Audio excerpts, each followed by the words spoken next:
서울 집값이 도미노 상승이다. 한번 보실까요 일단. 서울 집값 연속 상승주 벌써 20주째입니다. 벌써 20주째. 굉장히 오랫동안 올라가죠. 20주라고 생각을 하면 이게 기본적으로 5개월 가량 된다는 이야기죠. 5개월. 5개월 동안 집값이 계속 올라갔어요. 지금이 10월이니까 뒤로 돌아가면 4월, 5월부터 시작해서 계속 올라갔다는 뜻이 돼요. 실질적으로 보면 말입니다. 집값이 올라가기 시작한 것이 5월 22일에 서울 아파트가 처음 올라가기 시작했습니다. 0.03%. 그때부터 20주 연속, 20주 연속. 가장 많이 올라갔을 때가 8월 21일에 0.14%가 올라갔고요. 그리고는 떨어지기 시작하다가 9월 25일경까지는 0.1%까지 떨어졌거든요. 10월 2일 이번 주는 0.1% 지난주하고 똑같습니다. 이것을 보면 도미노 상승이라는 말이 이제 틀린 말이 아니죠. 20주 연속 상승을 했으니까. 이게 떨어질 때는 인정사정 없이 떨어졌다가 올라갈 때는 천천히 올라가긴 하지만 계속 올라가고 있는 모양새를 보인다는 것 여러분들도 보실 겁니다. 수도권도 마찬가지입니다. 수도권은 18주 연속 올라가고 있습니다. 도미노 상승이 지역적으로도 도미노 상승이 되고 있습니다. 시기적으로도 도미노 상승이 되는데 지역적으로도. 수도권은요 6월 5일 날 0.01%가 올라가기 시작을 하더니요. 6월 5일 주입니다. 시작하더니요. 쭉 올라가서 말입니다. 많이 올라갔을 때는 9월 18일 날 0.17까지 올라갔습니다. 그러다가 지난주는요 0.11이었는데 이번 주는 0.13이에요. 더 올라갔어요. 또. 더 올라갔어요. 분위기가 좀 심상치 않죠. 전국도 마찬가지입니다. 전국 아파트 값도 말입니다. 지난 7월 17일 날 0.02%, 6월 26일 날 0.00% 이렇게 올라감이 시작됐더니 지금 12주 연속 올라가고 있습니다. 12주 연속. 지난 9월 18일 날 0.1% 올라간 게 가장 많이 올라갔고요. 9월 25일에 0.07% 지난주죠. 이번 주는 0.08%. 이 낙폭을 또 올렸습니다. 이게 여러분 참 희한하죠. 참 희한하죠. 아니 정부가 공급 대책을 발표를 했는데도 계속 올라가는 걸 보면 약간 두려운 생각도 들지 않으세요? 여러분 전체 12만 가구를 더 공급하겠다고 했잖아요. 게다가 부동산 PF에 대한 지원 25조까지 지원을 하겠다고 했습니다. 12만 가구가 더 늘어나 3기 신도시만 3만 가구, 미매각 미진행 공공택지가 5천 가구, 신규 택지는 8만 5천 가구가 더 나간다고도 했는데도 들어갔다. 저는 여기에서 이제 이렇게 읽어보랍니다. 어떻게 읽어볼 거냐. 도미노 상승을 말입니다. 아직 공급 대책에 대한 게 시장에 반영이 되지 않았다. 이렇게 하나 읽어보고요. 또 다른 하나는요. 여러분 이거를 한번 보시죠. 이거는 제가 지금 서울 아파트 거래량을 보면서 제가 분석하는 지표인데요. 일반적으로 말입니다. 10월 2일 오늘 시점이면 10월의 첫째 주죠. 오늘 시점에서 9월 거래량을 봤어요.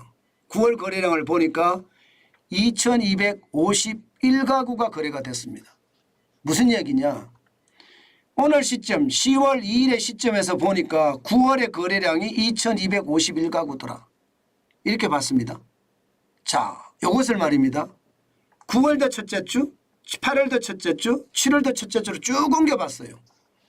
그랬더니 9월 첫째 주에 실제 8월 거래량을 봤더니 2757가구.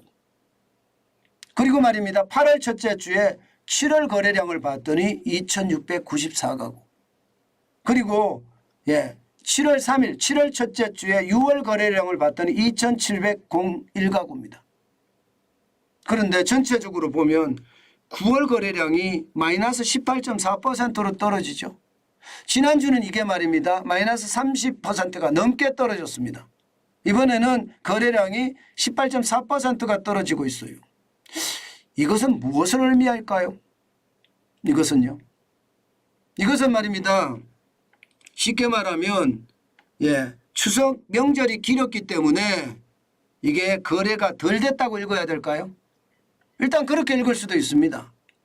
그렇지만 추석 명절이 있다고 해서 이게 거래가 이렇게까지 18.8%까지 줄어들까요? 전월 대비해서 18.8%가 줄어들었다. 줄어드는 것은 8월 첫째 주에 7월 거래량을 보니까 0.3%가 줄어든 적은 있습니다. 그런데 18.4%가 줄어들었다. 이것은 보기가 쉽지 않습니다. 물론 다음 주까지 가봐야 되겠지만 좀 거래량이 준다는 것은 뭔가 시장에 신호가 있다 이렇게 보이는 거예요. 실제로 말입니다. 시장에서는요 8월 거래량이 3,839가구까지 4,000가구가 넘어간다 이야기도 있지만 아직까지 넘어가지 않고 있고요. 9월 거래량은 8월의 거래량보다 지금 줄어들고 있고요. 물론 신고가 더 되면 달라질 수도 있겠죠. 신고가 더 되면. 게다가 4,000가구가 거래된다고 하더라도요. 역대 평균치는 6,040가구입니다. 거기에서 한참 못 미칩니다. 저는 여러분들에게 지표를 가지고 계속 설명을 드리는데 이런 지표들을 분석을 해보면 이게 뭘까? 이게 뭘까? 한 번 더 생각을 해봐야 됩니다. 저는 기본적으로 말입니다. 이자 앞에 장사 없다고 생각하는 게 저예요. 이자 앞에 장사 없다. 이자 앞에 장사 있을 수가 없다고 생각을 하거든요. 결국은 집 거래량 지금이 정점이다 하고 많은 사람들이 오히려 팔려고 내놓는 것은 아닐까. 그런데 생각보다가 살 사람은 다 사서 거래가 안 되는 거 있는 것은 아닐까. 이런 생각을 저는 해봅니다. 그러면 팔려고 하는 사람은 많아지고 살 사람은 다 사서 살 사람은 줄어들고 결국은 공급은 많아지고 수요는 준다는 뜻이잖아. 이 말은 무슨 뜻일까요? 가격이 떨어질 수 있다는 뜻이에요. 더 시장을 저희들이 봐야 되지만 중요한 것은요. 윤석열 정부는 기본적으로 공급 중심의 정책을 쓰겠다고 이야기를 했기 때문에 시장 저는 부동산 시장 진짜 조심하셔야 된다고 생각합니다. 이자가 저 정도까지 올라가는데 계속해서 저는 산다는 게 솔직히 무섭다는 생각도 들거든요. 좀 조심하는 거 진짜 잊지 말았으면 좋겠다. 집 있잖아요. 진짜 조심하셔야 돼요. 게다가 상업용 부동산도 요즘은 계속 관망하고 상업용 부동산은요. 임장까지 해야 됩니다. 많이 떨어지고 있기 때문에. 오피스텔도 많이 떨어지잖아요. 그렇지만 아파트는요. 임장할 때가 아니다. 저는 그렇게 생각합니다. 어쨌든 시장은요. 제가 읽어드리는 대로 한번 보시면 실제가 맞을 거예요. 그만큼 말입니다. 거래량이 줄어들어요. 이것은 떨어질 수 있는 신호가 될 수도 있다. 그 말씀 다시 한번 올리고요. 다음 주에 가면 확실하게 거래량이 어떻게 되는지 아마 알 수 있지 않을까 싶습니다.